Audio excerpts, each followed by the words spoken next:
पुन्हा एकदा unknown farmer 1969 हे यूट्यूब चॅनलवर तुमचे सहर्ष स्वागत. मित्रांनो, आज जर बघितलं तुम्ही तर पाऊस काल पडून गेलेला आहे आणि आजसुद्धा ढगाळ वातावरण आहे. म्हणजे 2 ते 3 दिवस झाले आपल्याकडे चांगला पाऊस आहे. आज जर म्हटलं तर 24 जून तारीख आहे आणि 22 पासून 22, 23, 24 असं 3 दिवस 2-3 दिवस आपल्याला चांगला पाऊस झाला. आता आजचा जो व्हिडिओ आपण बनवत आहे त्याच्यामध्ये नेमकं काय आपण देणार आहेत किंवा काय आपण दाखवणार.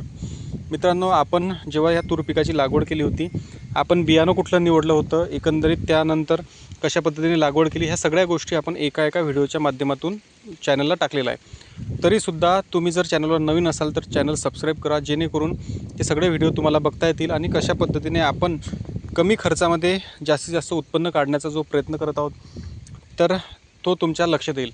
आता आपल्याला माहिती आहे, आपण वारंवार त्या व्हिडिओमध्ये सुद्धा सांगितलेलं आहे की कशा पद्धतीने आपण लागवड करतो, कशा पद्धतीने आपलं एकंदरीत बियाण्याची बचत करतो, त्यानंतर आपण फवारण्यामध्ये कशा पद्धतीने औषध घेऊन, चांगल्या क्वालिटीचं औषध घेऊन कशा पद्धतीने त्यामध्ये सुद्धा बचत करतो आणि मजुरांची जी कमतरता आहे तीसुद्धा आपण कशी भरून काढतो, म्हणजे कमी मजूर आपल्याला कशा पद्धतीने लागतील, ह्या सगळ्या गोष्टी आपण त्याच्यामध्ये देत असतो. पूर्ण 1 वर्षापासूनचं आपण जे गणित आहे, म्हणजे 12 जून, मागची जी 12 जून होती तेव्हापासूनचे आपण व्हिडिओ टाकलेले आहेत. तर आतापर्यंत म्हणजे त्याला 1 वर्ष उलटून गेलं आणि त्यामध्ये आपण लागवड कशी केली होती, काय केली होती, जे आपलं पारंपरिक पद्धतीमध्ये तूर पिकाचं 4 ते 5 क्विंटल उत्पन्न होतं ते 7.5 ते 8पर्यंत कसं गेलं आणि त्याचबरोबर सोयाबीन जे आपल्याला एकरी 5 क्विंटल व्हायचं ते 6 क्विंटल पारंपरिकमध्ये, आणि यावर्षी त्याच्यामध्ये आपण एक ॲड करणार आहे की बियाणं कमी वापरून आणि टोकनच्या सहाय्याने आपल्याला याच्यामध्ये लागवड घ्यायची होती, परंतु पाऊस हा लागून राहत आहे, त्यामुळे आपल्याला मजुराच्या सहाय्याने त्याच्यामध्ये दोन्ही बाजूनी लागवड करायची आहे. सर्वात आधी थोडक्यामध्ये तुम्हाला सांगतो की ही जी लागवड आहे ही 21 मेची लागवड आहे. जर बघितलं तर इथं तुम्ही बघू शकता की 2 दाणे आपण लागवड केलेली आहे. इथं बघा 2 दाणे लागवड केलेली आहे. वरती जर पाहिलं तर असं वाटतं की 4-5 रोपं आहेत, परंतु आपण 2 दाणे लागवड करून याच्यामध्ये याचे शेंडेखुंडी घेतली होती. तर ही पहिली शेंडेखुंडी घेतल्यामुळे इथं तुम्ही बघू शकता की पहिली शेंडेखुंडी घेतली, त्याच्यामुळे याला 5-6 2 रोपाला म्हणजे टोटल 7 ते 8 याला फुटवे आले. आता आजचा जो व्हिडिओ आहे याच्यामध्ये नेमकेपणाने आपण काय घेणार आहे, या व्हिडिओमध्ये आपण याच्यामध्ये सोयाबीन या पिकाची लागवड घेणार आहोत. आता सोयाबीन या पिकाची लागवड घेताना आपण टोकनच्या सहाय्याने त्याच्यामध्ये लागवड घेणार होतो, परंतु पाऊस पडल्यामुळे आपल्याला मजुराच्या सहाय्यानेच त्याच्यामध्ये पट्टा पद्धतीने लागवड घ्यायची आहे. टोकनने सुद्धा आपण पट्टा पद्धतीनेच लागवड करत होतो, परंतु पाऊस लांबला, एकंदरीत जे गणित होतं आपलं ते त्याच्यामध्ये मॅच नाही झालं आणि पाऊस हा लागून राहिलेला आहे. असो, थोडक्यामध्ये जी लागवड आहे आपली, हे जे 2 रोपातील अंतर आहे हे 1.5 फूट आहे आणि 2 ओळीतील अंतर आहे हे 10.5 फूट आहे. 2 रोपातील अंतर बरेच शेतकरी म्हणतील की 9 इंच 10 इंचच पाहिजेत, परंतु मित्रांनो, जे प्रचलित पद्धत आहे 12x2 अशी लागवड पाहिजेत चांगल्या जमिनीसाठी. तर आपण आपली जमीन फुल चांगलीच नाही आहे आणि फुल खराबसुद्धा नाही आहे, म्हणजे जी मध्यमवर्गीय आपली जमीन आहे आणि ज्यांची जास्त काळी जरी असली किंवा एकदम कमी जरी असली तरी त्यामध्ये सुद्धा तुम्ही मधला मार्ग निवडणे गरजेचं आहे. म्हणजे 12x2 जर लागवड केली तर कधी ते पूर्ण तूरपीक भरत नाही, पूर्ण ज्या ओळी आहे एकामेकाला टिकत नाही. मग त्यातला जो मधला पर्याय 9 फूट जर घेतलं तर ते अंतर जास्त दाट होते. मग आपण 10.5 2 रोपात ओळीतील अंतर घेतलं आणि 2 रोपातील 1.5 फूट, म्हणजे 2x12 न वापरता 1.5x10.5 वापरलं. आणि तुम्ही बघू शकता की चांगल्या पद्धतीने 1.25 महिना म्हणजे 35 ते 36 दिवस झाले. तर 35 ते 36 दिवसामध्ये कशा पद्धतीने साधारणतः हाईट जर बघितली तर आपलं 1.5 ते 1.25-2 फूट याची हाईट झालेली आहे आणि चांगल्या पद्धतीने आपलं हे तूर पीक आहे. आता याच्यामध्ये जर बघितलं तर इथं तुम्ही बघू शकता की इथं एकच ओळ आपली आहे.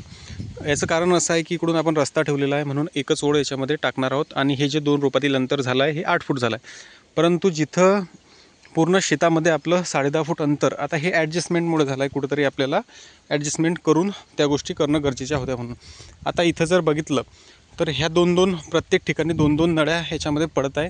2 नळ्या पडत आहे म्हणजे या 2 ओळीतील अंतर हे 10.5 फूट होत आहे. पहिलं जे हे ठिबक होतं आपलं हे कपाशीमधलं ठिबक होतं आणि कपाशीमधलं ठिबक असल्यामुळे आपण ॲडजस्टमेंट केलं, म्हणजे जुगाड केला आणि याच्यामध्ये सुरुवातीला 10.5 फूट अंतर असं राहील तिथं तूर पीक आपण लागवड करून घेतली. मग राहिलं याच्यामध्ये 2 ओळी. आता तुम्ही बघू शकता की चांगल्या पद्धतीने पाऊस झालेला आहे. आता प्रत्येक शेतकऱ्यांना हे करणं गरजेचं आहे. जे शेतकऱ्यांचं कोरडवाहू क्षेत्र आहे तर त्यांना 6 इंच ओल होणे गरजेचं आहे. आता इथं जर बघितलं, हे आपलं कोरडवाहू आहे आतमध्ये, म्हणजे कोरडं कसं म्हणता येईल. इथं आपण पाणी दिलंच नाही आहे. पाणी जे दिलं आहे फक्त या लाईनने दिलेलं आहे. तर इथं आपण उकरून बघू की 6 इंच ओल झालेली की नाही. इथं तुम्ही बघू शकता पूर्ण खोल अशी ओल झालेली आहे. आता ही मोजू आपण. इथं इथपर्यंत ओल झालेली आहे. आता ही जर काडी म्हटलं तर ही तुम्ही बघू शकता की अर्धा फूट म्हणजे 6 इंच ओल झालेली आहे. ज्या शेतकऱ्यांचं 6 इंच ओल झालेलं आहे त्यांनी बिनधास्त पेरण्या करणं गरजेचं आहे. कारण पाऊस आता वाढणार आहे. पाऊस 31 तारखेपर्यंत व्यवस्थित पाऊस राहणार आहे. आणि वाफ जर झाली असेल तर तुम्ही पेरण्या करून घ्या.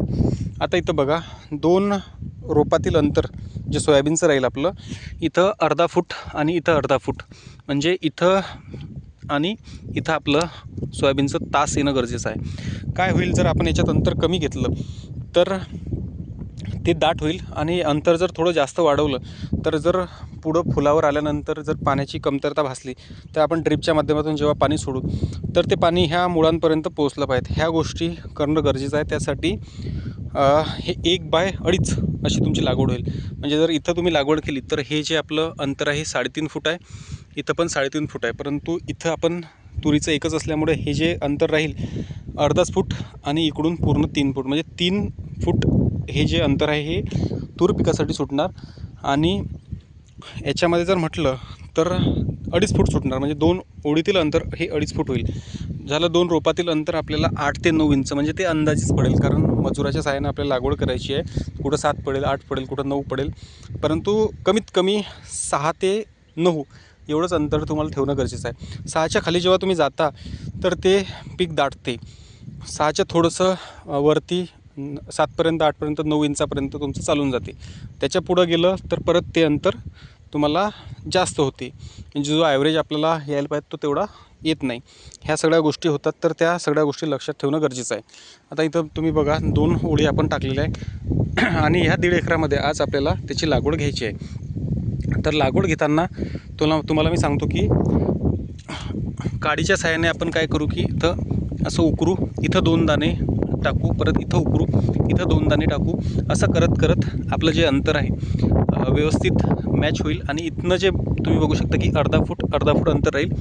आणि इथनं ह्या ओळीतून परत इथं तुम्ही बघू शकता की इथं परत इथं परत इथं परत इथं असं एकंदरीत अंतर आपल्याला ठेवणं आहे. तर इथं तुम्ही बघू शकता की हे पूर्ण 6 इंच आणि 2-1 इंच, 6 इंच आणि 2-1 इंच असे 8 ते 9 इंचामध्ये आपलं हे अंतर राहील.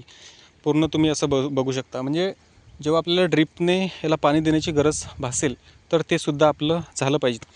कित्येक शेतकरी म्हणतील की एवढं हे 2.5 फूट अंतर आहे किंवा काय. तर आपल्याला माहिती आहे की सोयाबीनची वाढ प्रचंड होते जर तुम्ही त्याला व्यवस्थापन केलं तर. दुसरी गोष्ट, जे तुम्ही बियाणं वापरता ते चांगल्या प्रतीचं बियाणं वापरणं गरजेचं आहे. आपण मागच्या वर्षी ईगल 335 हे वापरलं होतं आणि याही वर्षी आपण ईगल 335च याच्यामध्ये वापरणार आहोत. आपल्याला यावर्षी सोयाबीन पिकाची ग्रोथ करायची आहे. म्हणजे साधारणतः टोंगळ्यापर्यंत ग्रोथ झाली पाहिजेत. 2-2 त्याच्यामध्येच दाणे टाकणार, आपण 2च दाणे असे टाकणार आहोत. आणि इकडे जे आपल्याला बियाणं लागेल ते फक्त 10 ते 12 किलो किंवा 14 किलो याच्यावरती आपल्याला बियाणं लागणार नाही आहे. तर पहिली गोष्ट बियाण्याची बचत होईल. दुसरी गोष्ट, खत व्यवस्थापन आपण त्याला जर प्रॉपर केलं तर ह्या अंगठ्यापेक्षाही जाड खोड त्याचं होते. आणि एकाच रोपाला तुम्हाला 250 ते 300 शेंगा पाहायला मिळतात. जे की आपण मागे व्हिडिओ टाकलेले आहेत की जिथं जिथं आपली जागा सुटली होती तिथं आपल्याला आपल्या पिकाला 250 शेंगांचं गुच्छाचा गुच्छ आपल्याला पाहायला मिळाला होता. तर अशा ह्या सगळ्या गोष्टी आहे.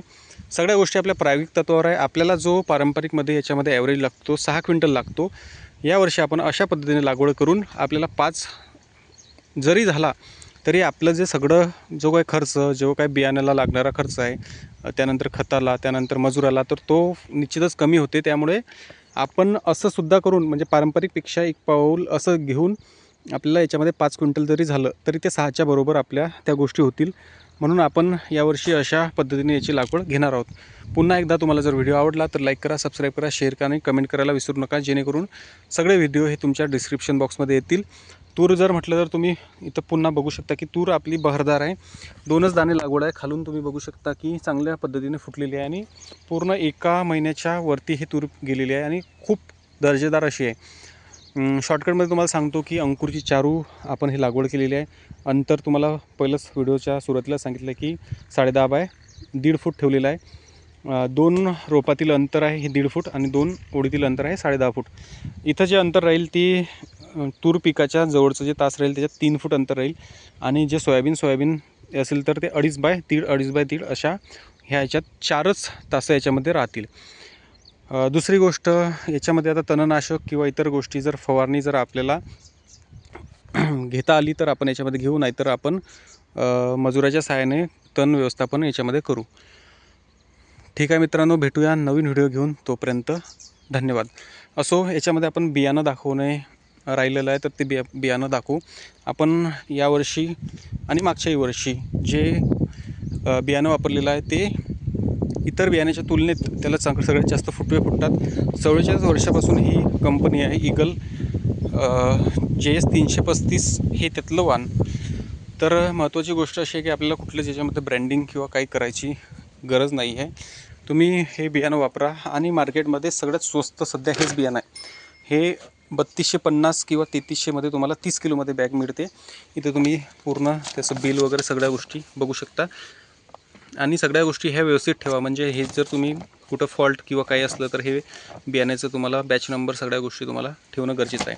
इथं बघू शकता ईगल सोयाबीन बीज आणि इथं त्याचं ईगल JS 335 हा इथं याचा बियाण्याचं नाव आहे. म्हणजे ईगलमध्ये भरपूर व्हेरायटी आहे, तर त्या व्हेरायटीमध्ये JS 335. तर 30 किलोमध्ये हे बॅग आहे आणि चांगल्या पद्धतीची ही वाण आहे.